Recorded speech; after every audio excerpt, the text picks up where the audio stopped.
right, guys. So this is Martin's memorial.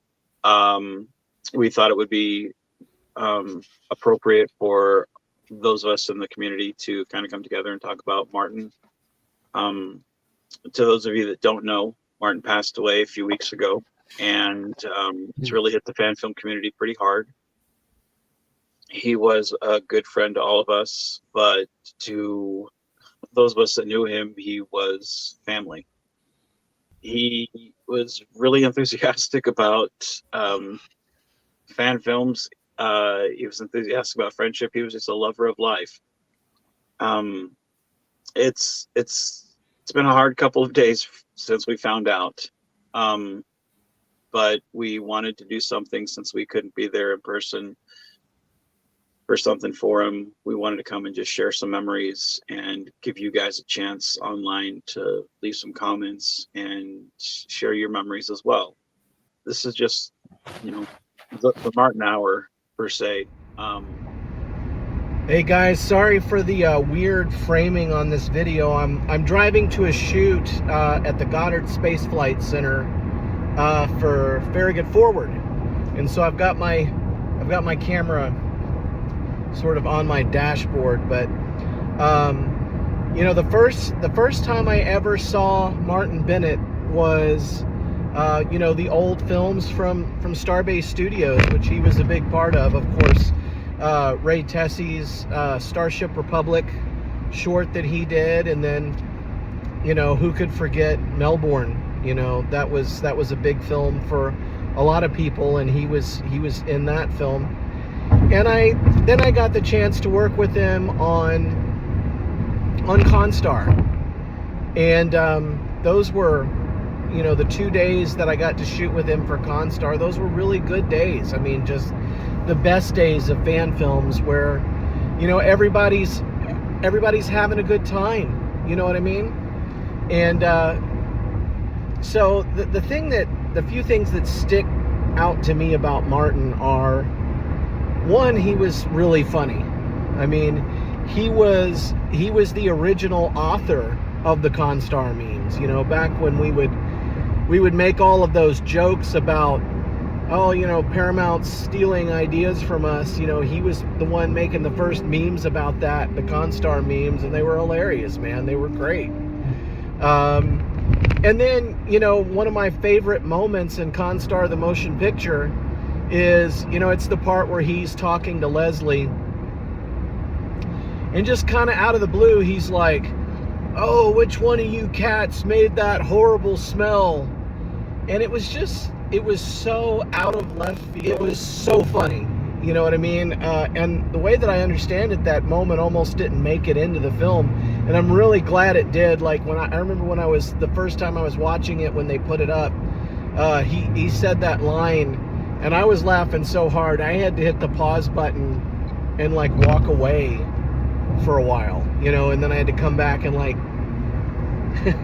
hit play to keep watching it. But I mean, the dude was hilarious. He had a great sense of humor. The other thing about it is that he was just so supportive of everybody. I mean, everybody's filmmaking.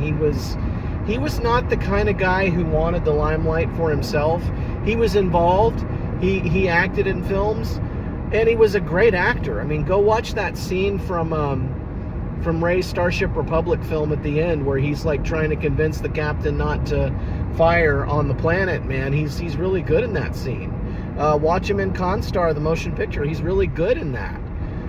He was a good actor, but he was not the person that wanted to hog the limelight for himself. He was always supportive of Vance, of me, of anyone else. He was supportive online. He was supportive in the comments. He was just like, he was one of those people that only put positive vibes out into the world. I mean, the guy he obviously had some health problems, but you never knew that. You never knew that he had health problems. I mean, because he was only out there supporting other people.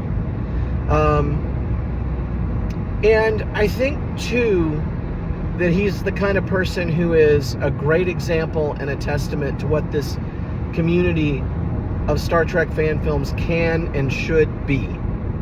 Because people will criticize fan films and say there's so much drama and this and that, but it's like a guy like Martin, he was just a normal guy. He was a normal guy who, hung out, lived with cats. I don't think he even had much family, but the Star Trek fan film community gave Martin something bigger to be a part of. And I think that can't be underestimated, because Martin loves Star Trek maybe a little more than the rest of us do, and that's saying a lot. He really loves Star Trek, and for just a normal guy who lived in Texoma, lived by himself with just some cats, man, it gave him a community to be a part of. And he was a very positive and very supportive part of that community. But it gave him something larger than himself. It gave him a community. And what I will say is, this community is a lot less without him in it. And we're going to miss him, because he was one of the good ones. He was just an honest, real guy. And I really wish that I had gotten to work with him more than twice. Thanks, guys. It hurts. It just stings a lot.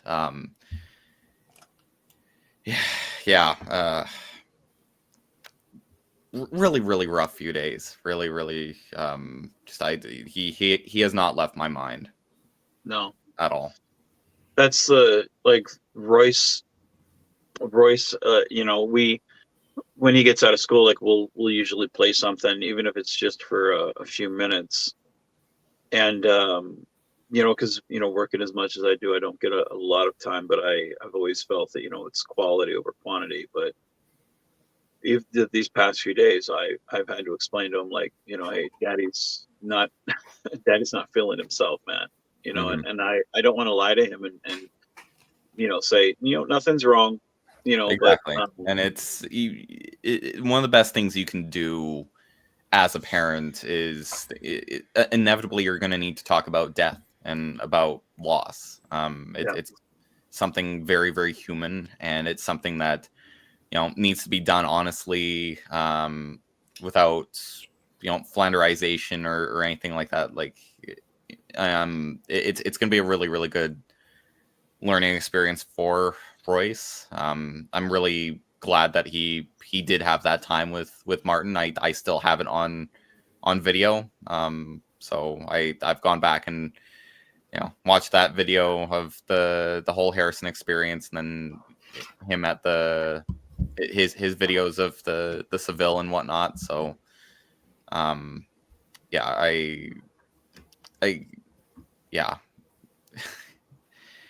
lost for words for sure. But yeah. Hey Roy, how you holding up, man? Your friend Martin's a great loss. You always think there was something else you could have done, but it's and he was a good guy. And I worked with him on the Melbourne, way back then. He seemed to have a lot of energy. What else? I know Vance worked with him. I think I remember something about he had a scene, but it wasn't working out because of one reason or another, because of whatever they brought. And Vance was very quick on the draw, or else he was going to make it happen, and he worked up a scene real quick with him in the medical bay with his daughter and visiting from the Republic, and he did it on the fly, So I got a chance to see him act and do his thing. It looked like he was going to be in a lot of stuff, and I guess he did wind up being in a few things, but I wish he would have had more in his story, we were working with him at Harris Productions, and we were trying to get him in, whatever else, and I kept on urging for, hey, come on, let's get going something with Martin or whatever else, and we got some things going, we got some things in the can, but I really wanted to do more, but it always strikes you as a surprise, even though you might have thought in some back of your mind it was a possibility. I just wish more people were in his life, his immediate life, to help him. So, yeah, I don't know what more to say, but I did like working with him and seeing him on the Melbourne, and I always thought it was a courageous move that he took on that part, that Vance mapped out for him. It wasn't a nice character, or well, all depends how you look at it. It was a bold choice to go that way, and have a redemption. So he has a big story, and I enjoyed it in the Constar, and you got to see things that you wouldn't have thought, would happen with his character. So that was the thing when I first met Martin. He he'd been on the promenade for years, and I didn't really know how much of a big Star Trek fan he was, but he got excited that I was doing fan films, and I think he had thrown $50 at the Melbourne GoFundMe, because we were doing, if memory serves, we were doing a GoFundMe for the briefing room or transporter room or something. I don't remember. It's been so long, I don't remember exactly. Yeah, a lot of shit fades with memory, so if I'm getting some of my facts wrong, forgive me, but from what I remember, he threw a little bit of money my way, and we started talking a little bit about Star Trek. It was always his geekdom, but he was part of the promenade. And when I had a spot open for one of the crew members, and just randomly I shot him a message, because I saw he had this kind of ghetto rigged Star Trek uniform, and I was like, hey man, have you ever thought about being in one? And instantly, I've never gotten a message back so fast. It's almost like he sent the message to me before I sent him the message. He was that quick, and he was the most enthusiastic person to ever be in fan films. He was always so appreciative. Whether it was a big budgeted film like Constar, the motion picture, or Melbourne. And when I say big budget, I say that that's hilarious. You're calling Constar big budget, but, in comparison, I guess. $100 versus $50. Yeah. It was huge for no budget. Right. But whether it's big budgeted, or a simple Combox film, where if you shift the camera left or right 2 centimeters, you see the wallpaper peeling off the wall. He was always appreciative of the story that he could be involved with. And he got to play several characters, whether it was Dr. Todd or Dr. Thrasis or Ruiz, which he's most notably for. He was very happy that he got to have a story arc. And my last conversation that I had with him about films, he was really excited to be part of that story with Royce. I told Royce when I was explaining everything to him, I was like, Martin, when you were the first time we had taken Royce to set, Martin was one of the people who held Royce with you could see the twinkle in his eye, from the way Martin explained it, he was like, you know, to see Royce sit there next to him, pressing the red alert button and the buttons and the smile on his face, you know, and he was just so happy, you know, and you can see that same twinkle in his eye, you know. He was like, it really meant a lot to him to be part of that film and to kind of see things come full circle. And it really hit me that we shot that like what, 6 months ago, 8 months ago, something like that. And you know, if we had waited, you know, he may not have been able to make it, you know. And that breaks my heart, you know. Greg, what was your favorite memory of Martin? The first time he had to duck to walk onto the bridge, he was on the Republic shoot with us, and that was when I first met him and you too, Vance, in person. And you know, I just remember, you know, he was like one of the tallest people I'd ever seen, and you know, he had to duck to walk through the doors, and I just absolutely got a kick out of that, and because I mean that's just such a foreign idea to me. And while we were waiting for other things to happen, sitting outside gabbing and getting to know each other, and and then most lastly in our shoot last fall, Sean, him and I were like up chatting till wee hours. So it's kind of some much needed Kentucky bourbon, if I remember correctly. Yes.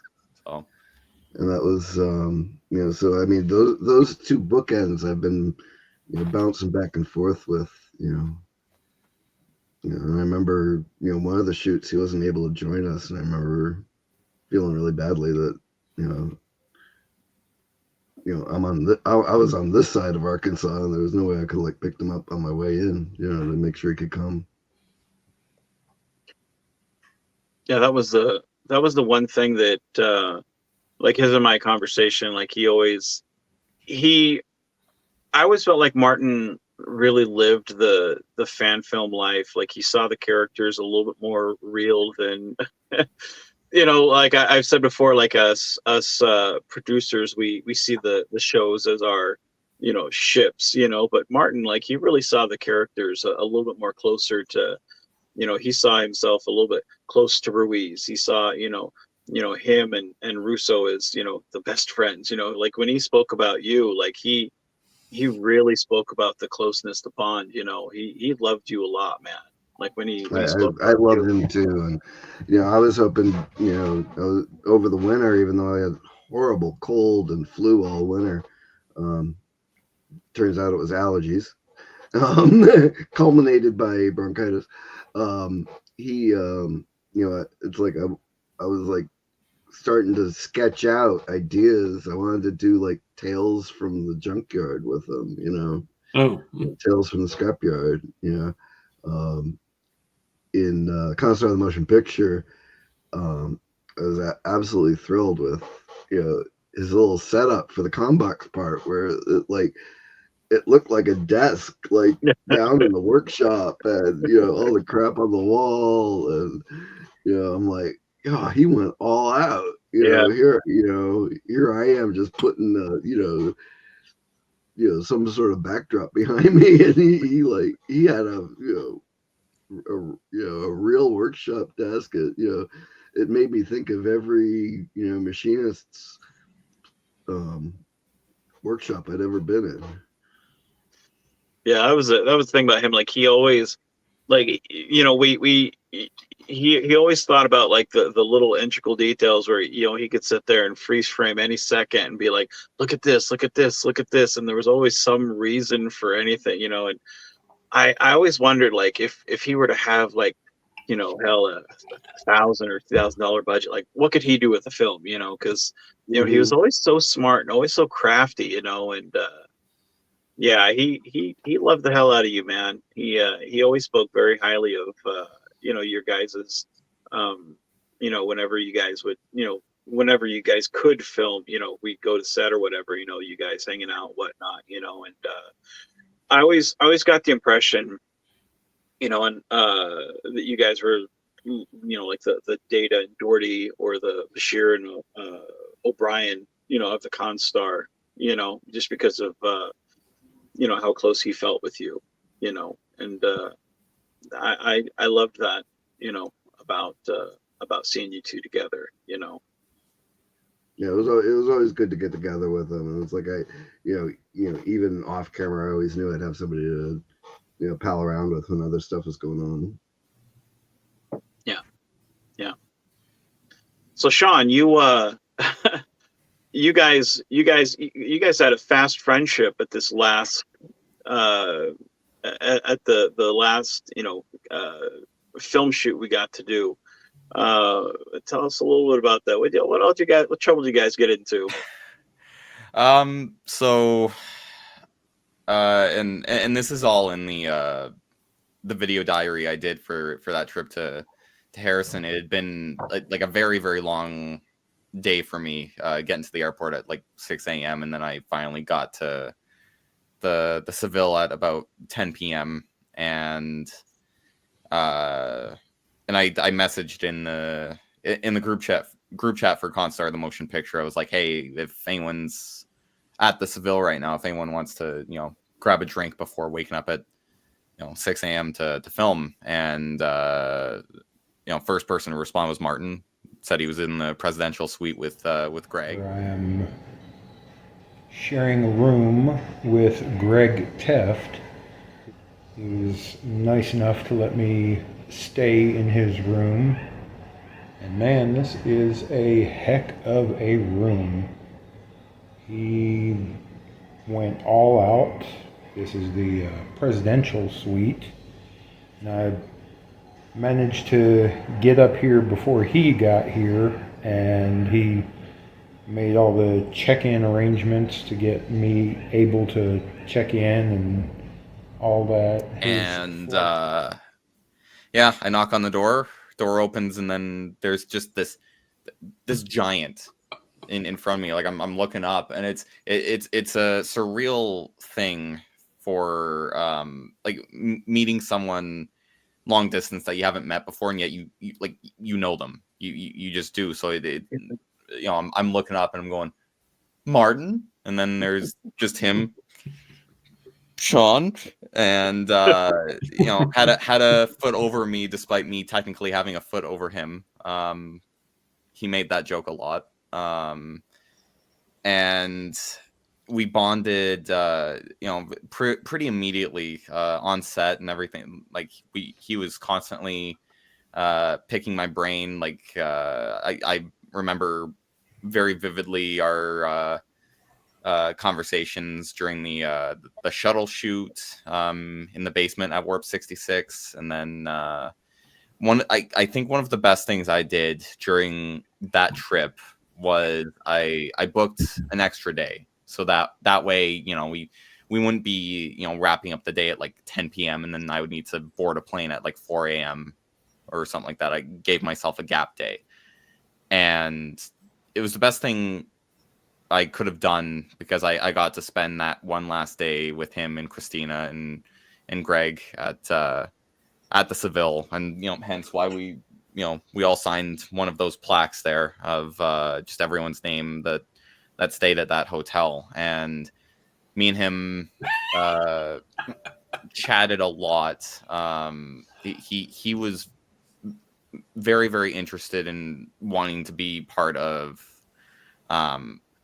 whatever was next for me, because I didn't have any concrete ideas for a series at that point. I didn't even know if it was going to happen, because at the time I was like, Blue Nose had just come out. I was very much in a state of mind of I'm going to go home and then I need to like immediately jump on getting Kill All Your Friends out before Constar premieres.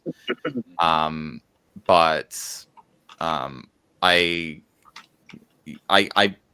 thought, including Ruiz as, that sort of a, the person in the junkyard kind of, putting a ship together. I think if there was anyone that could create a ship for that series that I was planning, it would be him. So that's where, you know, I wrote a scene for Constar 2 with him and Sanders going back and forth, kind of starting that series, which, I mean, I know I'm going to have to rework that now, and I'm going to make it better, and I'm going to find a way to honor him through whatever I make next. And I'm probably going to end up posting that that script in the group chat for this memorial, because I don't want that scene going to waste. And I really want everyone to be able to see what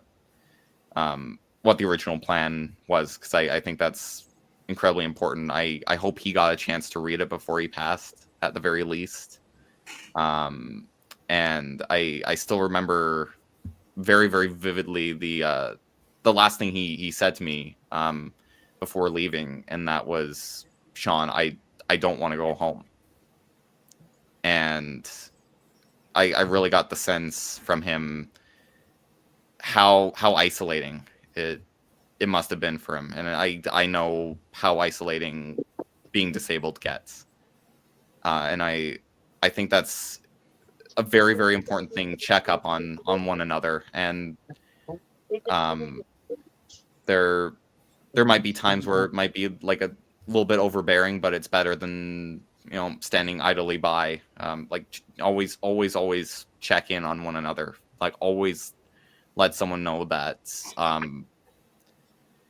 that despite the feeling of isolation, and like it feels like a virus sometimes, and you feel parts of your brain shut off. Just no matter what, try and jog that person out of it for at least a split second. Give them that little bit of spark, that what they've done with you matters, because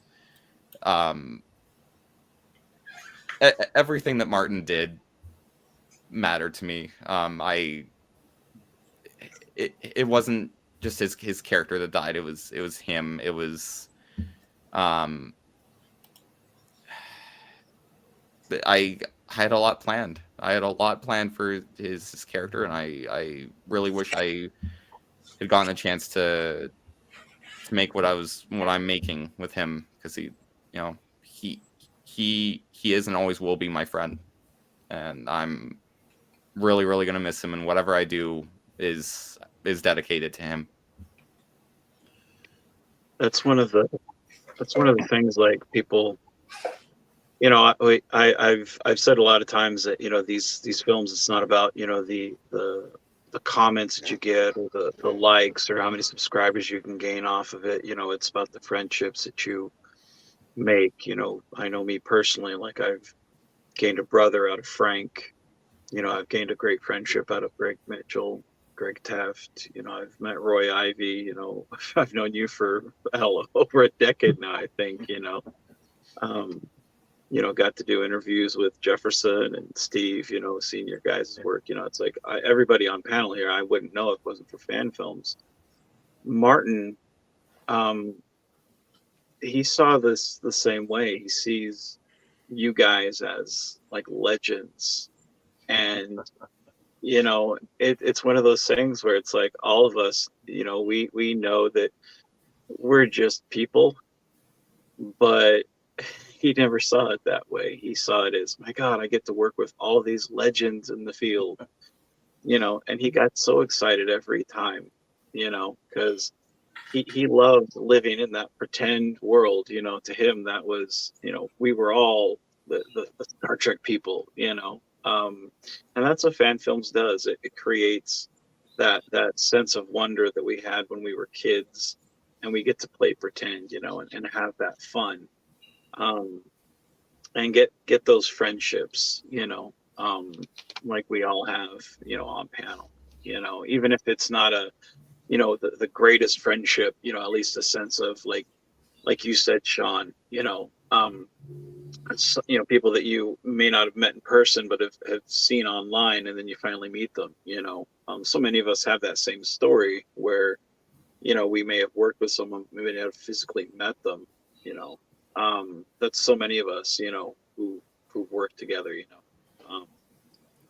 but he loved that part of the fan film community, of getting to work with so many different people, you know. And it's sad that just as he was beginning to venture out, like with you and with Steve and you know, so many other projects that he had going on, you know, it's like, you know, fuck, dude. It seems like he was ready to just start running, you know. Yeah. Greg, you worked with him on Constar, the motion picture. What was it like working with him on that last film? Doing the fan film stuff gave him the confidence to go off and do his Nerd and Tech Selma blog too. Yep. You know, he took a lot of pride in that. He had a lot of fun with that. And, it was, even though he had his troubles, I mean, I think he always had something to look forward to. Yeah. And he had something to take pride in and enjoy. And because I know for me, like escape those the insanity few with. minutes that I turn on that camera, like nothing else matters. You're free in that moment. And I could really tell from those videos that he felt the same way. Yeah, he would always talk about like the bootleg Transformers, or sci-fi series, and the thing about him is like he had such an analytical mind, he was so smart on the stuff that he would have, and he always found like the weirdest things, and he always loved to share that stuff, and what I loved about him in particular is people that didn't even care about fan films would tune in just to watch his, Nerd and Tech Soma stuff. They were like, "Well, fan film, fuck that. We want the nerdy Transformer GoBot stuff." It's like, what the hell is this? Like I'd watch it and I'm like, I don't know what the hell half this shit is, but all right, let's go Voltron. Right? Yeah. Yeah, I loved it, because it's like he brought a sense of wonder about half the stuff that he had, because he's like, hey, check this out, this is a bootleg from Japan and only 3 of them are made, but I've got them. It's like, how the fuck did you get that? What is it? And it always reminds me of like if you've ever seen the Weird Al music video White Nerdy, and Weird Al's in the one segment, like Weird Al's in a back alley and he's buying a bootleg version of the Star Wars Christmas special, and like that always reminds me of like Martin, where it's like, where the fuck are you getting this? And I always imagine like that's him, because it's like you always have the weirdest shit, and I love that, because he'd always send me pictures and stuff of like, hey, check this out, I got this. I'm like, I don't know what that is, but I love the fact that you have it, but that was always his showcase for posting that stuff, but yeah, I love the fact that people tuned in that had nothing to do with fan film stuff. That was great, but that was his passion. But you're right, when you turn on that camera, the rest of the world, whatever the problems are, kind of go out, but that was always a wonderful outlet to sit here and watch him do his thing, Greg kind of took a lot of my story there. Being out in Arkansas for Constar, for the on-site filming for that, I mean, you never really get a sense of scale for anybody just seeing them on a camera or anything like that. And I'm 6'5", and he towered over me. I was not expecting that. I don't know what I pictured in regards to Martin's height, but I know that wasn't it. And so yeah, that was just a big surprise there. And there were a lot of his, of course, Constar reviews that I'd watched and edited for a while. And I didn't get to talk to him much. Didn't really get the chance to get to know him, but I like hearing these stories about him and getting to know him a little more, because it's just very much a reminder that you may think that you have time on your side, to talk to someone or get to know someone, but this is just an example that you know, you don't always have that time. So I'm just, you know, glad that I was able to come out there to actually meet him in person, even though brief. It was still a great opportunity. Yeah. Yeah, Jefferson, I have to say, sitting downstairs with in between the two of you, yeah, Yeah. at 5'8", pushing 200 pounds, you guys made me feel tiny. We were like bodyguards for Greg. Yeah. Steve, you had been working with Martin on some projects. Yes. He asked me, he called me up and he said, "Hey, Vance, would you remember when I was playing Dr. Todd?" I said, "Yeah." Right. Would you mind if I played that character in one of Steve's films? I don't want to overstep. I was like, "Dude, Right. you never would. Like, go have some fun. Like, I'd never stop you from doing something that you're passionate about. Go do that." Yeah, I told him we had done the same thing with Roy, you know, with Admiral Vandenboss. You know, Mhm. I said, I'm not going to give you permission to do that. You need to make sure it's okay with Vance. And that's why he did that. But, you know, it was just, we wanted to keep you in the loop that we were thinking of doing that. And he, in fact, had recorded, you'd call it a voicemail, but he had his phone pointing down at the bed while he was talking. So, all right, here is my intro as Dr. Todd into the Task Force 78 universe. it was a plan. It was part of the story that was going to evolve into him actually being the chief medical officer at Deep Space Station K2 with Admiral Vandenboss.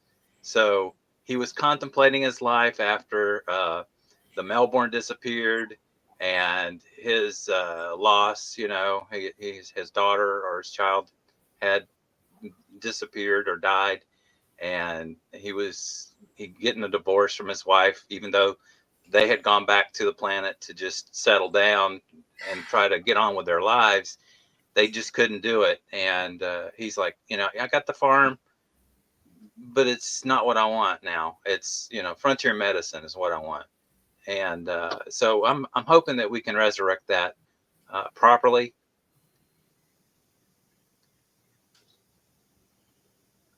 Sorry. Yeah. But he was full of life. And he meant a lot to us. Yeah. I talk to him almost every day. And I'll do what I can to make sure that he keeps being seen online as long as I have stuff to show. He was a very important part of our HarrisFilm productions.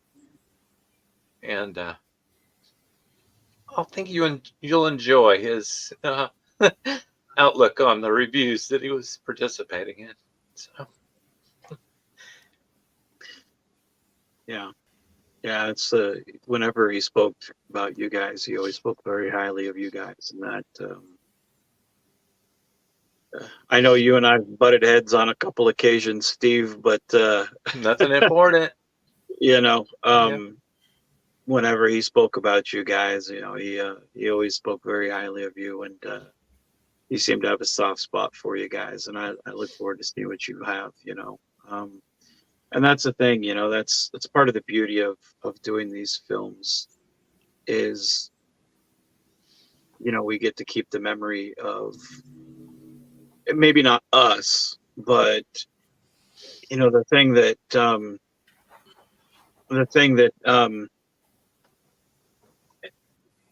has kind of bothered me a little bit over the past couple of days is I can still hear his laugh. You know, he had a very unique laugh, and he how do you come back from this, you know? And I keep asking myself, you know, like how do we come back from this? Because he was such a special individual, you know. And it's funny because, like, the day that I found out that Martin had passed, I had been angry at Frank. And I had called Frank that day, and I kind of cleared the air with him. And I'm so thankful I did, because you never really appreciate the people that you have in your life.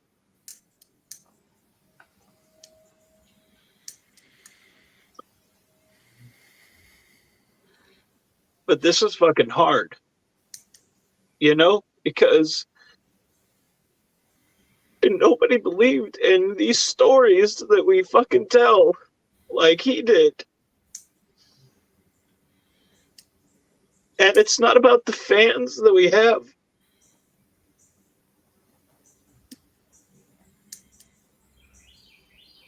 But like the shit that we say that we believe and that we want, like he fucking did it, you know?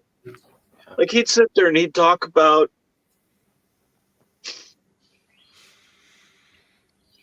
like he actually believed it, you know? Like he believed in what we told. He wanted it to be true so bad, you know, and it's like, I'm gonna miss that. You know? And it's like there's so much negativity out there. And our friend is gone.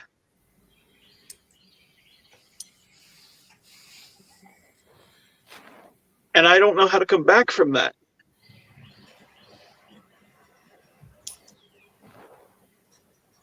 I'm sorry. One of you guys take over. I'm sorry. I don't mean to cry. It's not the thing with this.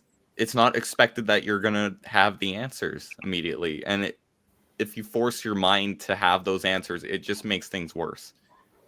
Yeah, you need to feel. You need to process all of this. You're not going to be able to write it down. You're not going to be able to really express it in a logical way. It's got to come out. It's got to come out in the rawest form. That's grieving, and to have that emotion there, like it shows how much Martin really meant to us. I'm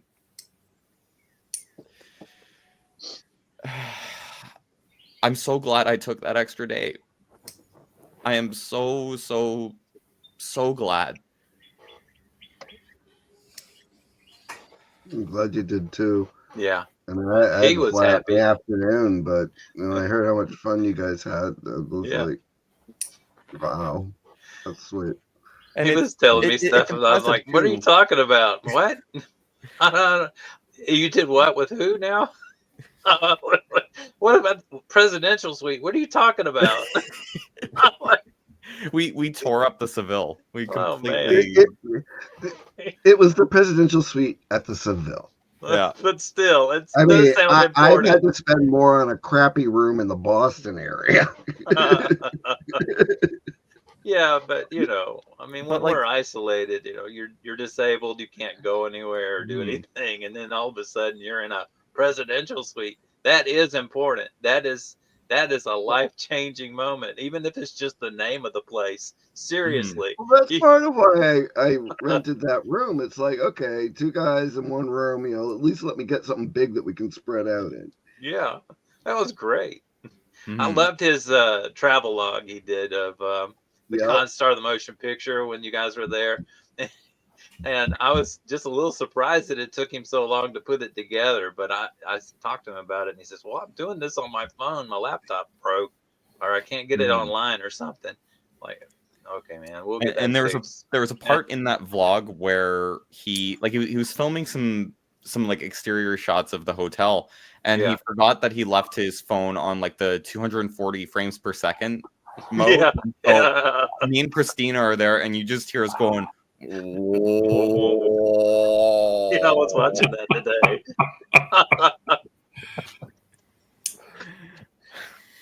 Yeah. Well, one day off we had, like, of course it was a Sunday, and you know we were in the American South and everything's closed. But we made the absolute most out of it.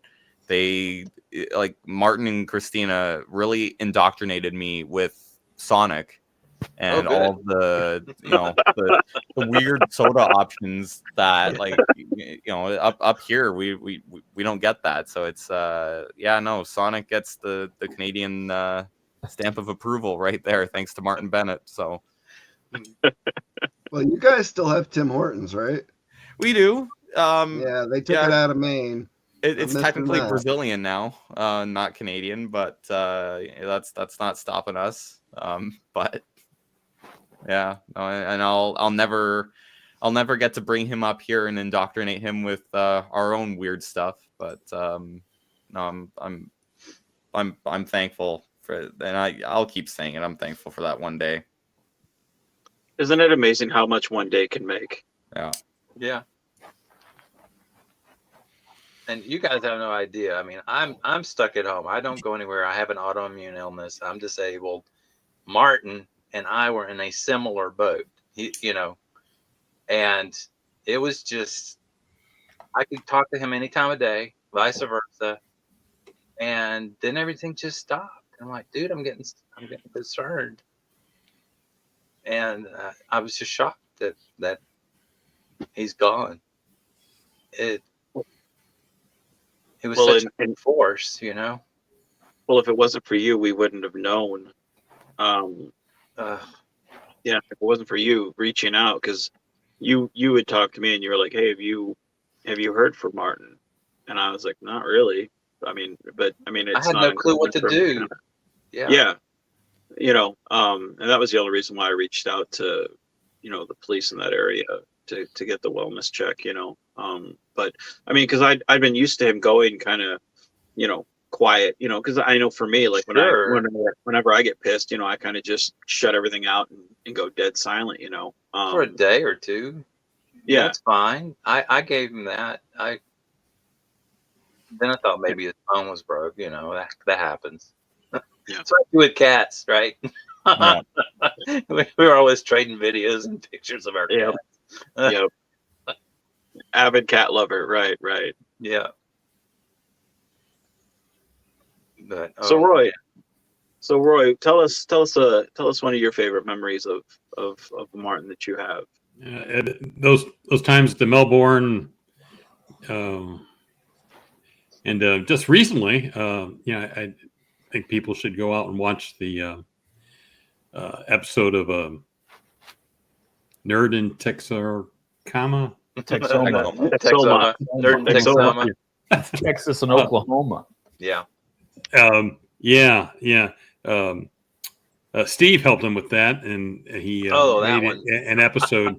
He loved that one. I just enjoyed the conversation they had back and forth, but you know, and they kept getting off the subject, and we were working on a bunch of those. Tangent, and that's, you know, that's the really, you know, the big thing about nerdom, you know, and fandom, you know, is that we can get into these conversations, you know, that you would never expect, you know, and you can't have them with other regular people, you know. So and he seemed so full of life right then, you know. Now, sometimes, you know, when you're doing a show by yourself, you know, it's hard to be really enthusiastic and it's kind of mellow, you know, but you know, when he worked with Steve, whatever else, he was up, you know, he was excited about things. He was 2 thumbs up all the way, man. 2 thumbs up all the way. I'm telling you. The energy and the and I enjoy you talking about him, whatever else, and having that that idea that, you know, that he believed in what we were doing, believed in the people that we were pretending to be, you know. It's and how impressed I am, you know, that he took on a role, you know, that it wouldn't be it wouldn't exactly be heroic, or wouldn't be seen as the good guy or whatever else. I mean, you know, I'm guilty of that, whatever else, but it's more closer to my personality, like playing Vandenbosch, whatever else. But he loved, even though you started off good, like Anakin, you know, you turn out to be, you know, something else. he loved Well, I've the always fact that enjoyed that, whatever else, and getting into your character and other people caring about what you do. And I occasionally get things from people, you know, where they're a little confused about who I am, you know, and that's okay. Whatever else, I like the character that I portray, you know, and I think Martin enjoyed his character, his time, and I know he used to talk about that Mirror episode he did a few, and how he had a chance to be, you know, kind of the real bad guy, you know, whatever else. Evil You know. Dr. Thraces. Yeah, I think it was Dr. Thraces. Yeah, you know, and he enjoyed that, you know, and you know, like we all talked about his height, and you know, he's always reminded me, you know, I'm sure he was also a fan of Star Wars, you know, but you know, he has a lot of Wookiee qualities about him as well. And he's close to nature. He was close to nature, you know. Yeah, I mean, he was. in the sensitivity of people, you know, I probably try to be a little too tough with people, or a little more laid back, whatever it is. But you know, Martin would often bare his soul, you know, yeah, in unique ways. I can't even quantify it, you know. But you know, it would be more like, "Why are you telling me this?" You know, not in a bad way, but it was just like, "My God, you know, you really a very trusting fellow, very, very trusting." And I'm glad he felt that way. You know, I didn't talk to him as often as I should have or could have, or, you know, but as I said, you know, I always wanted a scene of him, you know, and, you know, sometimes it's hard to get those things, you know.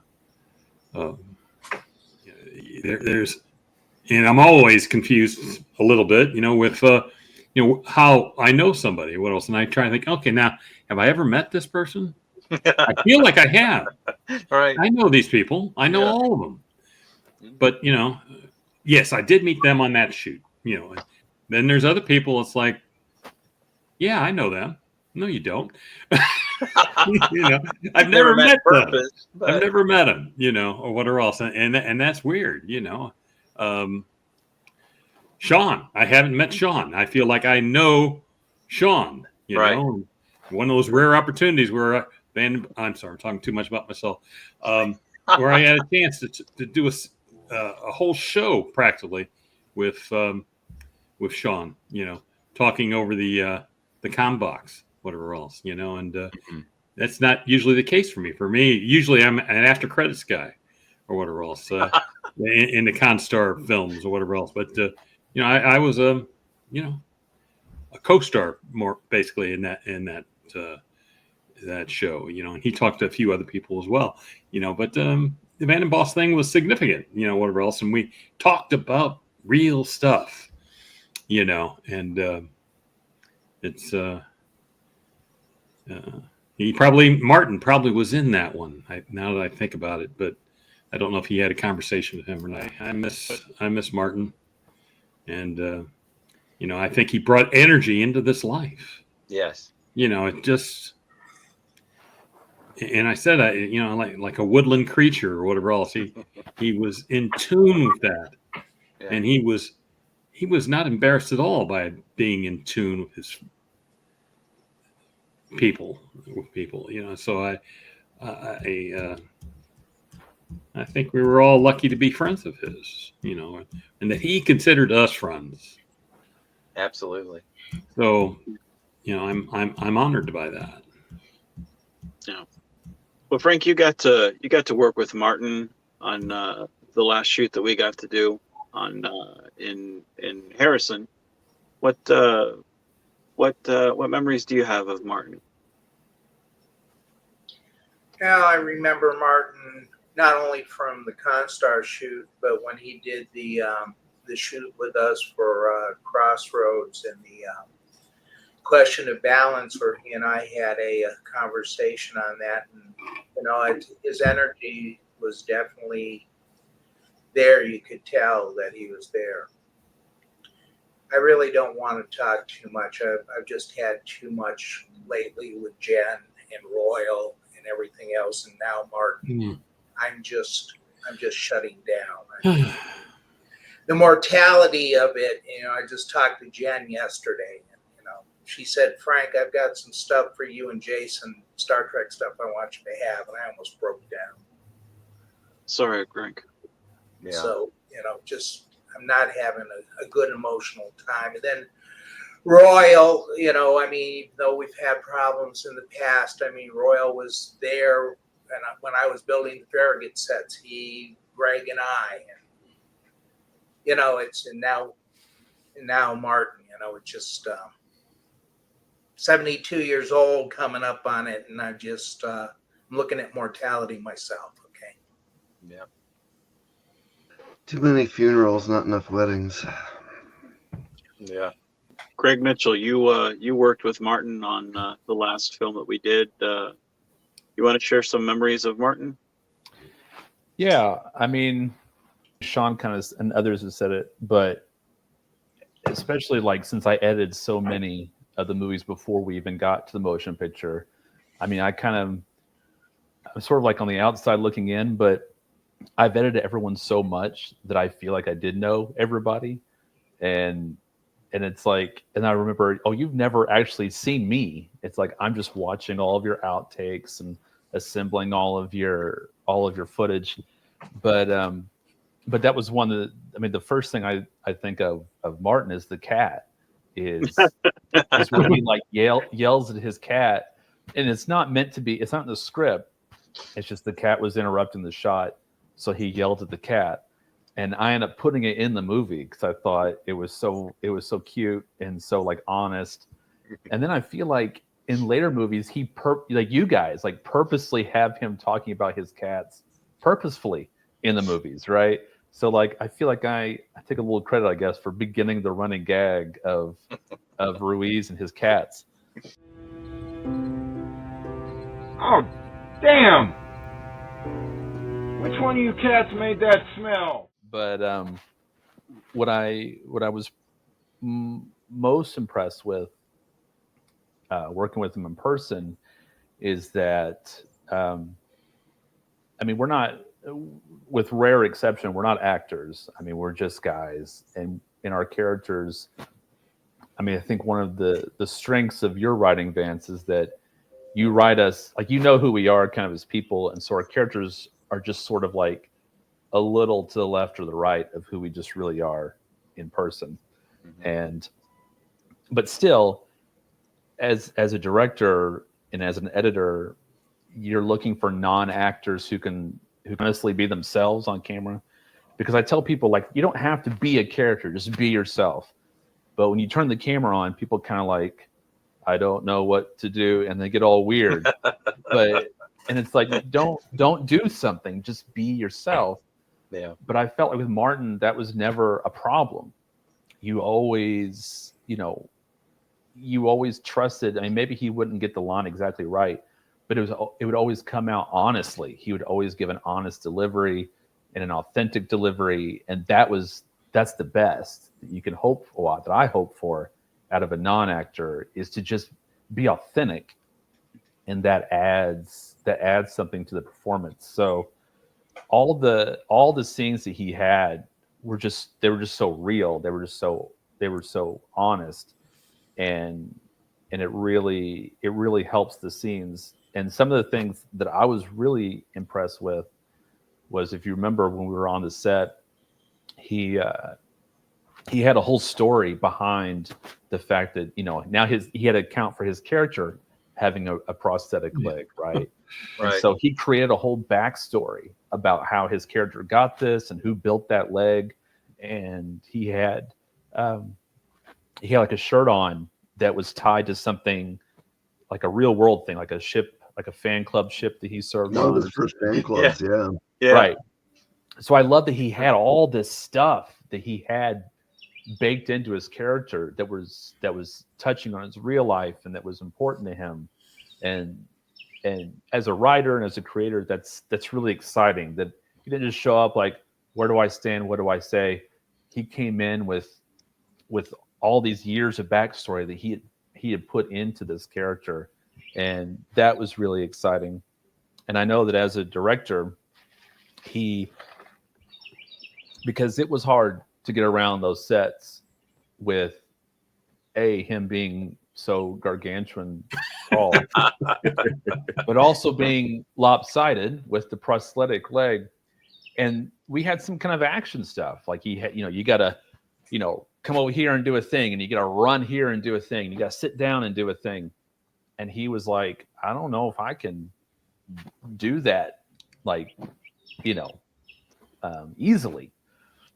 And that was the thing that I kept telling him, like, we're going to cut around all the you trying to get around, right? We're going to cut straight to you. Like, we're going to make you look the best, right? Like, we're going to make you look like you're in, like, it's not slowing you down. Like, you're in there at the action. You're getting there, and you're getting all the places you need to be.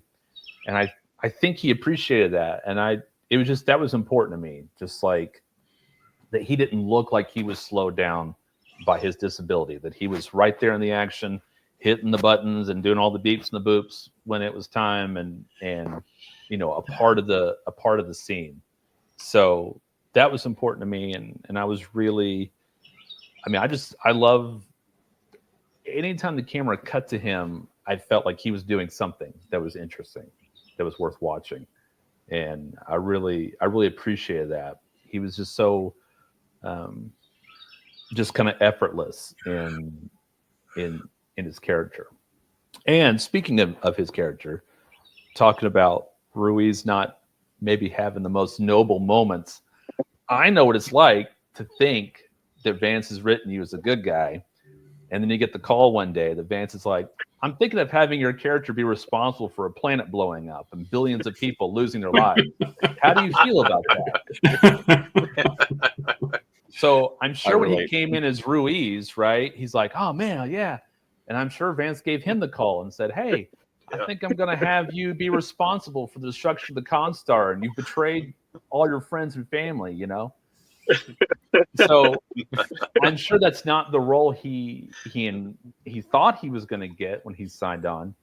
But you got to love it that he took that and he acted the crap out of it, right? Like he took that part and that development in his arc, and he played it with heart and with truth. Some of the best scenes is when, I think it was between him and Greg, where he's sort of saying why he did it, and you believe him. You feel like you believe him. You feel like that was what he had to do. That's what his character had to do. So he just owned all those kind of unpredictable developments that Vance throws people's way. So yeah, he was a real pro. Yeah, that was the thing he loved. When I told him, I said, hey man, I kind of want you to, like, I kind of need someone to do this, and we're going to tell the story of Break Free, and we're kind of do this, and we're going to do just a real quick short for this, but I need someone to crash the Constar, and I kind of want to set it up here, and then we're going to film this segment, and it's going to lead to this short film, and I need someone to fucking hate Menard, and here's where we're going to set it up, and then crash the Constar, and here's how I want to do it. And he was like, oh man, they're gonna hate me. I was like, well, but if we do it right, like here's the character arc, and it's going to be told over 3 separate films over the course of like X amount of years, but here's what I want to do. And he loved that, the fact that he got a full character arc. And then in the motion picture, we're able to kind of come full circle and do something, that paid off. And I love the fact that, again, we got to do it before his passing. Like, that to me was, that was very rewarding, but it is funny because, as you mentioned, that like, getting the call, I look at everybody on panel, and I think the only one that hasn't gotten that call is, Greg Teft. Like everyone else, I'm like, yeah, no, Frank, he's been my mortal enemy. Roy's been my mortal enemy. Sean's been my mortal enemy. Like audio drama.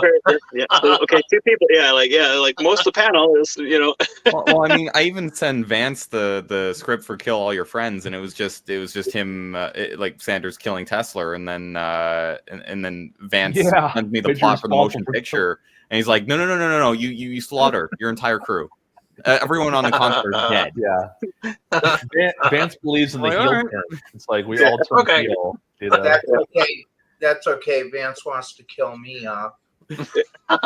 It's pent up aggression, and then Vance just like takes it out on everyone else's characters. Well, that's Well, why. you know, That's I the mean, only it's- reason. Yeah. That's why I make Starship Armitage movies, right? If you notice, all the Armitage movies are in response to some heel turn or some crazy thing that Vance has had. Like he's like, I need you to be responsible for this, and it's like, but I don't. I need to make a separate movie to kind of like explain that or to give my answer to that. Or You're like, something. where's the happiness? Like, where? Mitchell's got a pretty miserable life because I got to keep explaining why you put him in these situations. So yeah. I know. Hey, Vance did get a Vance happy ending, My didn't he? first tale One of time. the junkyard was going to be Martin and me dealing with a problem with the warp core on the Constar, because part of that warp core, to explain all the fractured universe crap, is one of the Menard's heads. Right? So we were going to get Vance just to sit there as a disembodied, make him up like a disembodied head and have his, I wanted to do the thing with Russo and Ruiz where we're trying to get it working again. Wow. For the, you could you can do that. If you wear a Hey. green screen shirt, right? Yeah, you could, that'll you work. could take your head off. Yeah. I thought so. You guys' revenge on me, huh? Well, does anybody else have anything that they want to add? I just want to say that you guys are all very special to me. Martin Thank you, was Frank. too.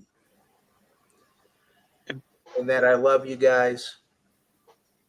And I am so deeply hurt about Martin because I didn't get to know him as much as I would have liked to. But I look at all the faces in front of me now, and I don't ever want to forget you guys. I want you guys to outlive me. Well said, man. Thank you, Frank. Thank you. Hey y'all, Nerding Tex Oma here, doing a short little video.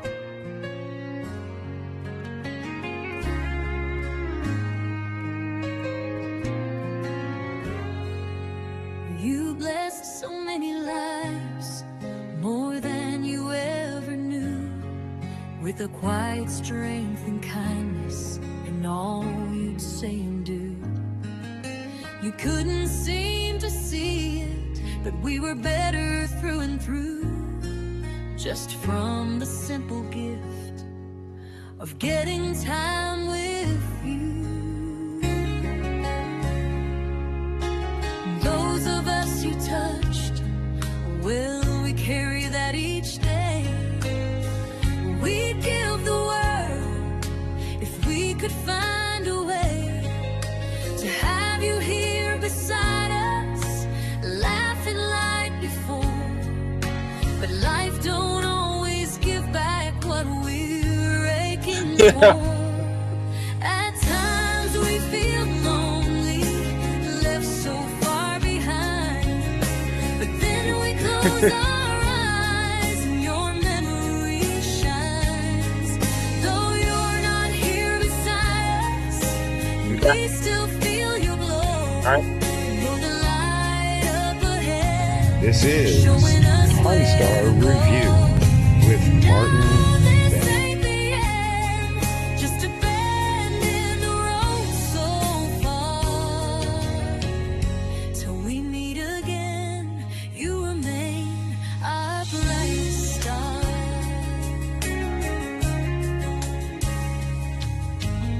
Some days are hard when your voice is just a dream, but we find you in the silence like a whisper in a stream. We hold on to your laughter, your wisdom and your grace, and we know in time we'll see your smiling face. At times we feel lonely, left so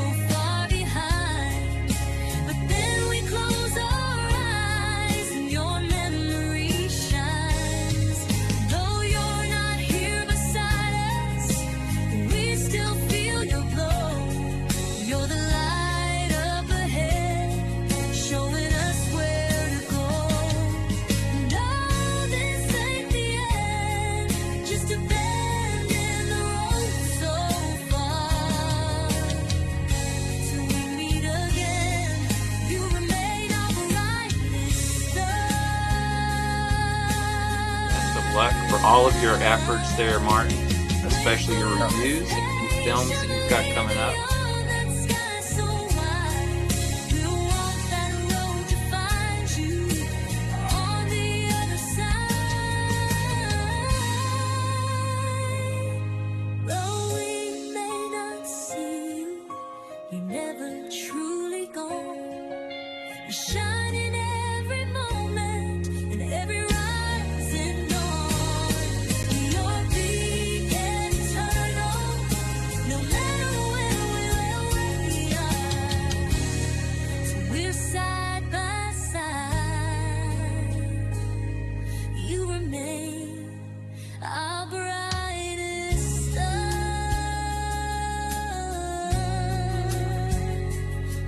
Take care of each other.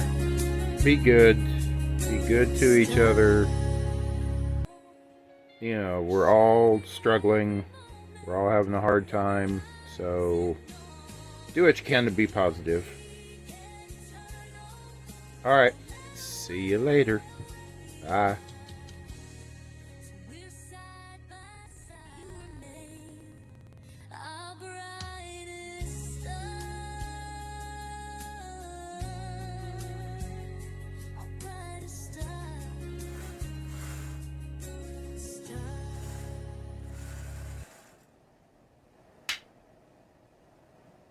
Leave a comment talking about your favorite Martin film or Nerd and Texoma video, or just, you know, your favorite memory of Martin, because this is all about him. Good night. See y'all.